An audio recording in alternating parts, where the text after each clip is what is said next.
भगवान ने भैया भरत को वापस लौटाया, चरण पादुकाओं को लेकर सीधे राजगद्दी पर रखा। नंदीग्राम में भैया भरत रहने लगे। जाते जाते कह गए कि 14 वर्ष जिस दिन पूरे हो जाए उस दिन प्रभु आपको दर्शन देना पड़ेगा। अगर एक दिन भी कहीं देरी हो गई तो ध्यान रखना, लौटकर अयोध्या जब आओगे ना तो सब मिलेंगे, लेकिन तुम्हारा भैया भरत तुम्हें जीवित नहीं मिलेगा। ये भाई का भाई से प्रेम है जी। ये रामचरितमानस हमको ये भी सिखाती है कि भाई का भाई के प्रति क्या कर्तव्य होता है। आज घर घर में समस्या है। दुनिया में ऐसे ऐसे भाई भी हैं जो सालों से एक दूसरे से बात नहीं करते, एक दूसरे को देखना पसंद नहीं करते। विचार करिए, जीवन में अगर शिक्षा लेनी है तो राम जी के जीवन से लीजिए, भैया भरत से सीखिए। हमारे यहां तो बंटवारे में थोड़ा सा 5 फुट का गैलरी अगर दूसरे भाई के हिस्से में चला जाए ना तो माता पिता से बोलचाल बंद, भैया से बोलचाल बंद, जीवन में कभी मुंह नहीं देखेगा। और चक्रवर्ती सम्राट हमारे दशरथ जी महाराज की जो अयोध्या की गद्दी है बहुत बड़ी है, और इतना बड़ा साम्राज्य भैया भरत ने स्वीकार नहीं किया। कह दिया कि आप बड़े हैं, आपके होते हुए ये अभागा भरत राजगद्दी पर अच्छा नहीं लगेगा। प्रभु श्री राम आपको ही यहां पर विराजमान होना पड़ेगा। भरत जी का बड़ा सुंदर चरित्र है, कहां तक आपको सुनाएंगे। कभी अवसर मिलेगा तो राम कथा विस्तार से कभी हो तो राम कथा बड़ा आनंद देने वाली है।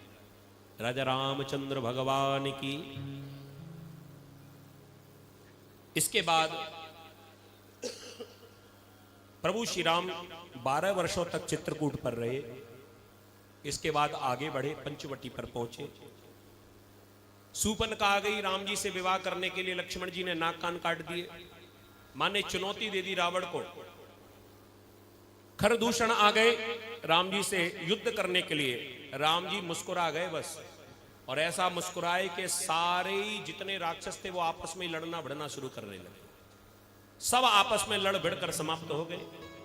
रावण को जब पता चला, रावण ने क्रोध में आकर मैया जानकी का हरण किया। जटायु ने आकर विरोध किया, जटायु के पंख काट दिए।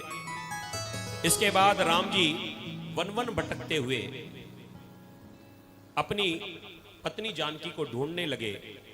आगे चलकर जटायु जैसे ही मिले, उनका अंतिम संस्कार किया। उन्होंने बताया कि रावण लेकर गया है लंका की ओर। आगे बढ़े, वहां हनुमान जी से इनका मिलन हुआ, शुग्री से मित्रता हुई।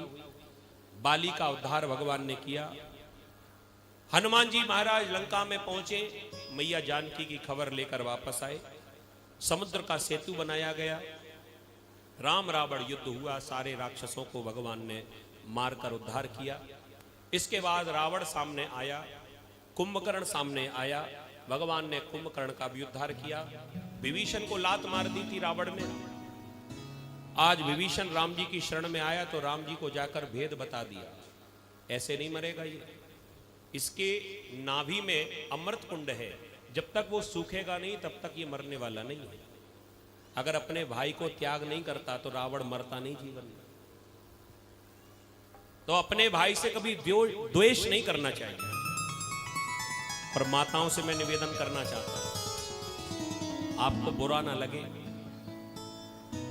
भाई भाई आपस में कितना भी लड़ जाएं लेकिन कभी इनके बीच में मनमुटाव नहीं होता। ये 1 दिन के बाद 2 दिन के बाद फिर से बात करना शुरू कर देते हैं, भाई भाई भाई। चाहे कितनी बड़ी बात हो जाए लेकिन भाई भाई आपस में मनमुटाव नहीं रखते। झगड़ा होगा नहीं, और होगा भी तो 1-2 दिन में सुलह हो जाएगी। एक दूसरे का हालचाल बिना पूछे रह नहीं सकते। लेकिन बुरा मत मानना, जैसे ही तुम आ जाती हो ना,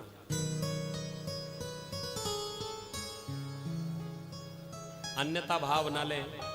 लेकिन अधिकतर यही देखने को मिलता है, भाई अपने भाई से बात तो करना चाहता है लेकिन श्रीमती के भय के कारण वो अपने भाई से बात नहीं करता। अगर बात करेगा तो रात में फिर भोजन नहीं मिलेगा।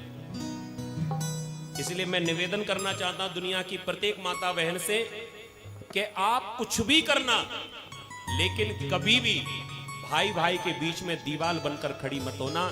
जितना जीवन में हो सके उतना सहयोग करने की भावना रखना। अगर आपस में कोई मनमुटाव हो गया है तो उस मनमुटाव को दूर करने का प्रयास करना।